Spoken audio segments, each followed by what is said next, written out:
Do you think CGI is overused? Because I ask because when I think of it, and I think of like bad CGI, it's not usually like characters. It's like the environment. Right. So like you'll see a shot where you just see a bunch of people, and you're like, that's clearly a green screen, and it doesn't look good.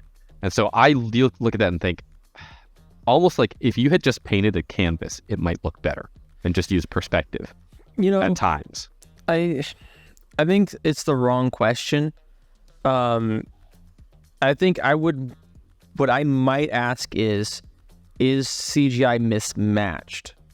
Because when you say is CGI overused, people go, oh, CGI, whatever. And then it's like, okay, is Up using too much CGI? Up's entirely CGI, right? Okay, so, yes. So like, but I'm thinking live action, merging with live action, not animated. But it's a good thing to keep in mind, because I think a lot of people will make these blanket statements about CGI or about whatever, and it's like, are miniatures overused back in, like, let's say the 60s and 70s? I don't know if they're overused so much as they're often mismatched, right? Meaning like they were a go-to way to do most effects, or like forced perspective. Is that overused? Elf is a good example where they used a lot of forced perspective to make everyone look small. And they had like a big prop up front and then a bunch of full-size props, but really far away. And they locked the camera off. And it you got to get eye lines right, and it's tricky. And sometimes it doesn't quite work. In The Lord of the Rings, there's a lot of forced perspective, right? Yeah. It's matched well. They've done a good job with it. They've paired it up correctly. All right. So that way it buys them a lot of time. So like, to me, the CGI thing is like, I don't think it's overused. I don't think it's underused. I think it's oftentimes used. You think it's used? I think it's mismatched.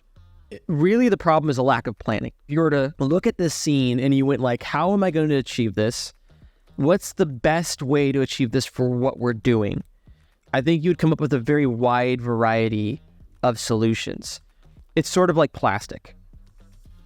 Is plastic overused? Maybe the answer is yes, right?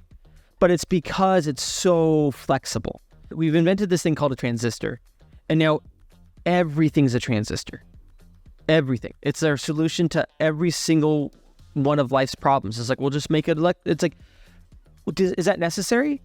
Like, we used to build things that did services for longer and more sustainably without transistors. And now we've taken those things and made them into transistors. A great example is the watch, right? Most people have had a watch that will last them hundreds of years. It's like you can have your grandfather's watch, your great-grandfather's watch. It doesn't need any batteries. It works on a spring that gets rewound based on your hand movement.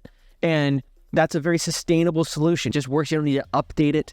And then now we have Apple Watch, where like the first generation is already obsolete and nobody uses it anymore. And it's just e-waste. And that's something that's like, you go, do we need to transistorize this thing that worked better without it? And so I feel that way about CGI. You go like, I could build a green screen and hire 8 people and get those 8 people to replace the background. And then someone's like, or we could just like go to Venice and shoot it there.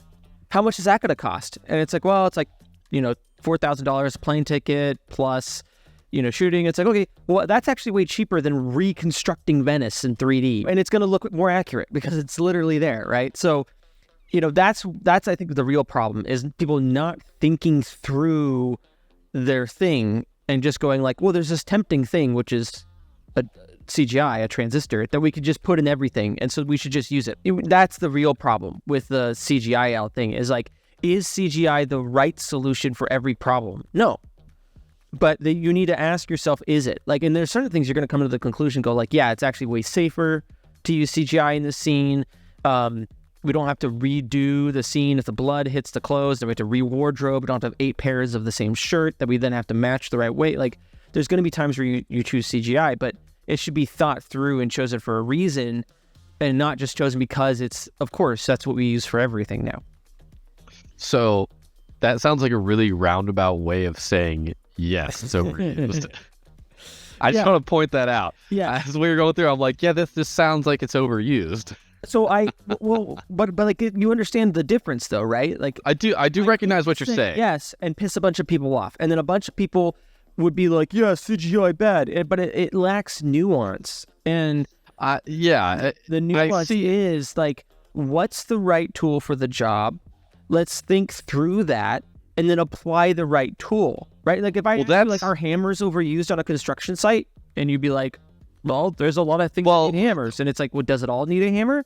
And then if you look to a construction site, every single tool is a hammer. You'd be like, hey, too many drywall. Never put drywall up with a hammer and nails. Never. So yes, it can be overused for sure. Well, guess what? That thing will fall right through the roof. Right, but so that's the problem is you use the wrong tool for the job, right? So that's my answer is not no more hammers or hammers are bad. I don't like hammers being used on my construction site. It's okay. When's the right time to use hammers? Is there too many hammers? And it's like, well, which site are we talking about?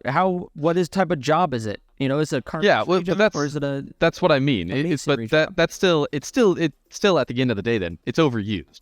What you're referring to, what you're going back to though, is the fundamental lesson that you have to learn if you're going to make art, which is why are you doing this? Why before how, always what before how. If you can't explain why why it's being used here, right, and the answer can't be, well, it's easy. It's like, no, is the reason you're using it connected to furthering the story?